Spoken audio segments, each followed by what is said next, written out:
అమ్మ నమస్కారం అమ్మ. నమస్తే అమ్మ, శ్రీమాత్రే నమః. అమ్మ చాలామంది అనుకుంటూ ఉంటారు నిత్య జీవితంలో అంటే ప్రతి నిత్యం కూడా పఠించుకోవడానికి ఒక మంత్రం అంటూ ఉంటే బాగుంటుంది కదా. పెద్దవాళ్ళు పూర్వం చెప్తూ ఉండేవాళ్ళు ఏ పని చేసినా సరే బయటికి వెళ్ళినా ఇంట్లో ఉన్నా మంచి జరగాలి అంటే ఒక చిన్న మంత్రాన్ని పఠించుకుంటూ ఉంటే ఎప్పుడు కూడా దేవుడు మనకి ఎల్లప్పుడూ ఉన్నట్టే అని చెప్పి. కాబట్టి అలా ఇప్పుడు మనం నిత్య జీవితంలో పడుతున్నటువంటి కష్టాలు కావచ్చు, సమస్యలు, టెన్షన్స్ వీటన్నింటి నుంచి కాస్త మన మనసు మళ్లించుకుని కాస్త ప్రశాంతంగా ఉండే విధంగా ఏదైనా ఒక మంత్రాన్ని మాకు తెలియజేస్తారా? కష్టాలు తొలగిపోవాలంటే ఏ మంత్రం చేయాలని అడిగావు. అసలు మనకి మంత్రం చేసే ఓపిక ఉందా ఇవాళ అందరికీ? ఓర్పు సహనం అనేది ఉందా? ఎవరికైనా కష్టం వస్తే అది వెంటనే తీరిపోవాలని ఆలోచిస్తుంది తప్ప దాన్ని ఏం చేద్దాం, ఎలా చేయాలో అనుకోవట్లేదు. ఇది ఎప్పుడైనా అనుకుంటేనే కదా దానికి ఏదైనా మార్గం దేవుడు చూపిస్తాడు. దేవుడా నాకు ఈ కష్టం ఇవ్వద్దు, దేవుడా నేను భరించలేను, నేను ఈ బాధ భరించలేను, అదే అదే కోరుకుంటున్నాను అందరూ. అలా కోరుకుంటే అప్పుడు ఆ కష్టాన్ని ఏమో చేస్తారు, అయినా వాయిదా వేస్తారు. కానీ ఈ కష్టం అలాగే ఉంటుందా? మనం భగవంతుడి దగ్గర కోరుకునే విధానం మారాలి, అప్పుడు మనం మంత్రం చేయాలి. సో మంత్రం చేయాలంటే ముందు ఓర్పు సహనం కావాలి. ఇంట్లో మనుషులు ఎవరికి కూడా ఓర్పు సహనం చాలా తక్కువ ఉంది ఈ రోజుల్లో. వెంటనే పరిహారం కావాలి, వెంటనే రిలీఫ్ అయిపోవాలి. ఇప్పుడు చెప్తే ఇప్పుడు జరిగిపోవాలి, అది అప్పుడు చేస్తారు. పూర్వం రోజుల్లో చేసే పద్ధతిలో ఈ రోజుల్లో చేయట్లేదు. ఈ రోజుల్లో తొందరగా తీరాలి కష్టాలు అని అంటే అసలు కష్టం అనేది మన మైండ్లోకి రాకూడదు. అది కష్టం కింద మనం ఆలోచించకూడదు. దాని పేరుకి ఏం చేయాలి, దాన్ని ఒక ఛాలెంజ్ కింద తీసుకోవాలి. ఇది ఛాలెంజ్, దీన్ని నేను ఎదుర్కోవాలి అని అనుకోవాలి.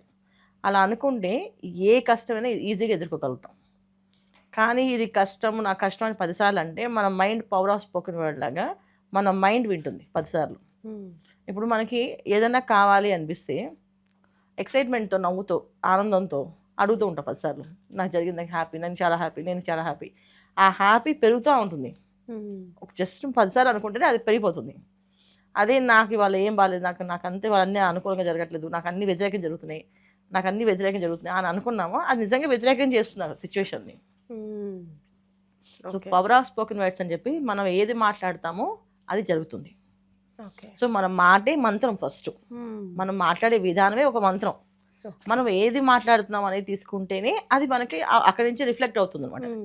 సో మన అద్దంలో చూసుకుని మనం ఏ చేష్టలు చేస్తే ఆ చేష్టలు మనం చూపిస్తుంది అద్దం, అంతే కదా. అద్దంలో చూసి మనం నవ్వుతూ ఉంటే అది నవ్వుతూ ఉంటుంది, మనం కోపంగా చూస్తే అది కోపంగానే చూస్తుంది కదా.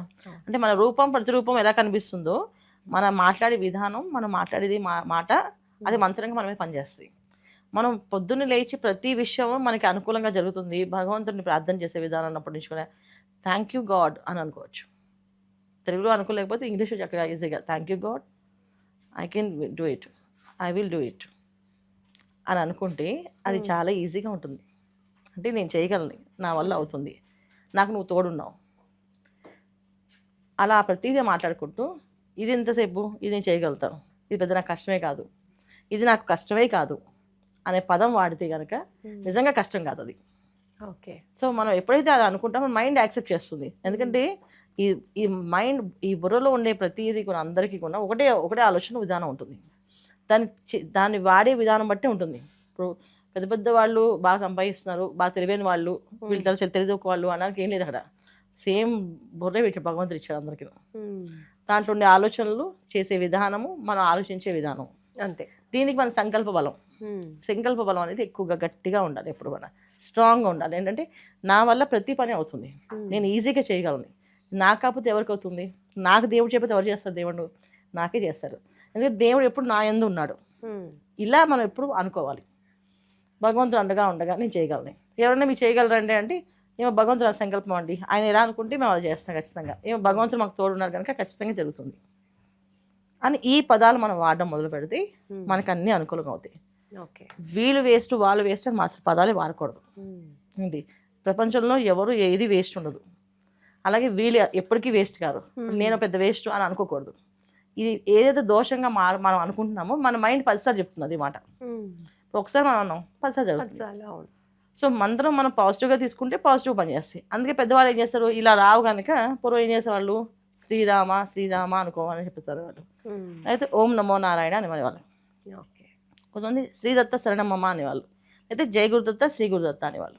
అంటే ఏదో ఒక పదాన్ని, నామాన్ని కంటిన్యూగా చదువుతూ ఉండండి. దీనివల్ల ఏంటంటే పాజిటివ్ ఎనర్జీ అనేది డెవలప్ అవుతుంది మీకు. అంటే ప్రతి మాట మంత్రం కింద అవుతుంది అప్పుడు.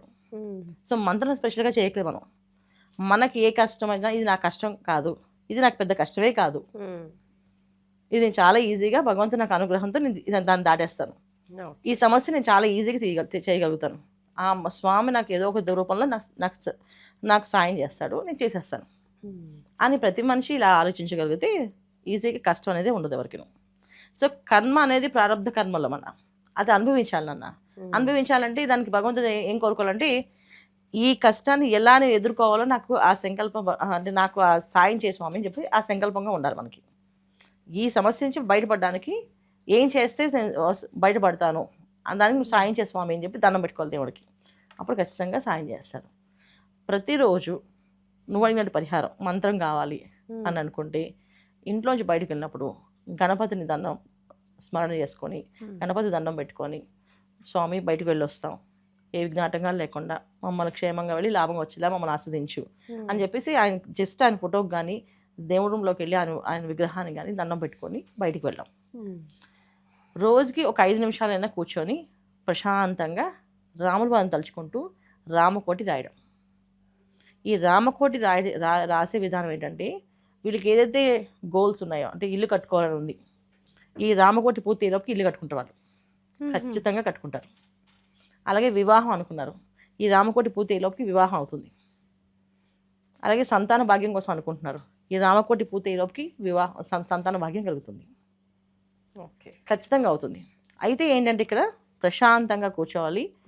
అదే రాముల వారి దగ్గర ఎప్పుడు కూడా ఏంటంటే ఎంత ప్రశాంతంగా మనం మనస్ఫూర్తిగా కూర్చొని మనస్ఫూర్తిగా మనం శ్రీరామ శ్రీరామ శ్రీరామ శ్రీరామ అని శ్రద్ధగా ఏ ఆలోచన లేకుండా భగవంతుడు నామాన్ని భగవంతుడి రూపాన్ని తలుచుకుంటూ ఆ పేపర్ మీద మనం ఎన్నిసార్లు అయితే అన్నిసార్లు రాయగలుగుతామో ఖచ్చితంగా అవుతుంది. సో 1,000,000 సార్లు రాయాలి మనం. ఈ 1,000,000 సార్లు ఒకే రోజు రాయలేం కనుక ప్రతిరోజు ఒక 5 నిమిషాలు పెట్టుకోండి. ఈ 5 నిమిషాల కన్నా ఎక్కువసేపు పెట్టుకున్న అదృష్టమే. మన మనసు లగ్నం అవ్వాలి. మనసు లగ్నం కాకుండా ఏదో ఆలోచిస్తూ గబ్బ గబ్బ గబ్బ గబ్బ గబ్బ గబ్బ గబ్బ శ్రీరామ శ్రీరామ శ్రీరామ శ్రీరామ రాయకూడదు, ఎప్పుడూ రాయకూడదు. శ్రీరామ మంత్రాన్ని చదువుతూ రాస్తే ఖచ్చితంగా మనం అనుకున్న పని అనుకున్నట్టు అయిపోతుంది. 100%. రైట్ అమ్మా, ధన్యవాదాలు. నమస్తే అమ్మా, శ్రీమాత్రే నమః.